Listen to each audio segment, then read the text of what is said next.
Assalamu alaikum warahmatullahi wabarakatuh. I am Rakiba and welcome to my YouTube channel Rakiba Islamic Talks. Today we will listen to an important hadith from Sahih Bukhari. If you find this content beneficial, please subscribe to the channel, like the videos and share it. Jazakallah khair. बिस्मिल्लाहिर्रहमानिर्रहीम। मैं आयशा रज़ी अल्लाह ताला अन्हा के पास आई। वो नमाज़ पढ़ रही थी। मैंने कहा कि लोगों का क्या हाल है, तो उन्होंने आसमान की तरफ इशारा किया, यानी सूरज को ग्रहण लगा है। इतने में लोग नमाज के लिए खड़े हो गए। आयशा रज़ी अल्लाह ताला अन्हा ने कहा, अल्लाह पाक है। मैंने कहा कि क्या ये ग्रहण कोई ख़ास निशानी है? उन्होंने सर से इशारा किया, यानी हाँ।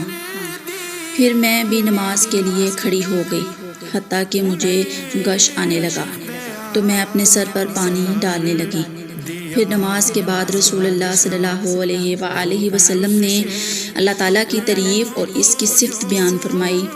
फिर फरमाया, जो चीज़ मुझे पहले दिखलाई नहीं गई थी, आज वो सब इस जगह मैंने देख ली, यहाँ तक कि जन्नत और दोज़ख को भी देख लिया। और मुझ पर यह वही की गई कि तुम अपने कब्रों में आजमाए जाओगे। मिसल या कर्ब का कौन सा लफ्ज़? अस्मा ने फरमाया, मैं नहीं जानती। फातिमा कहती है, यानी फितना और दज्जाल की तरह आजमाए जाओगे। कहा जाएगा, कब्र के अंदर के तुम इस आदमी के बारे में क्या जानते हो? तो जो साहिब ईमान या साहिब यकीन होगा। कौन सा लफ्ज़ फरमाया? अस्मा रज़ी अल्लाह ताला अन्हा ने, मुझे याद नहीं।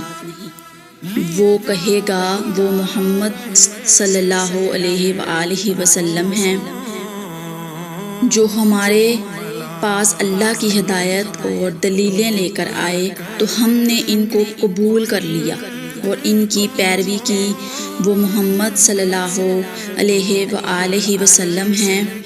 3 बार इस तरह कहेगा। फिर इससे कह दिया जाएगा कि आराम से सो जा। बेशक हमने जान लिया कि तू मोहम्मद सल्लल्लाहु अलैहि वसल्लम पर यकीन रखता है। और बहरहाल मुनाफिक या शक्की आदमी, मैं नहीं जानती कि इनमें से कौन सा लफ्ज़ रसूल अस्मा रज़ी अल्लाह ताला अन्हा ने कहा, तो वो मुनाफिक या शक्की आदमी कहेगा कि जो लोगों को मैंने कहते सुना, मैंने भी वही कह दिया, बाकी मैं कुछ नहीं जानता।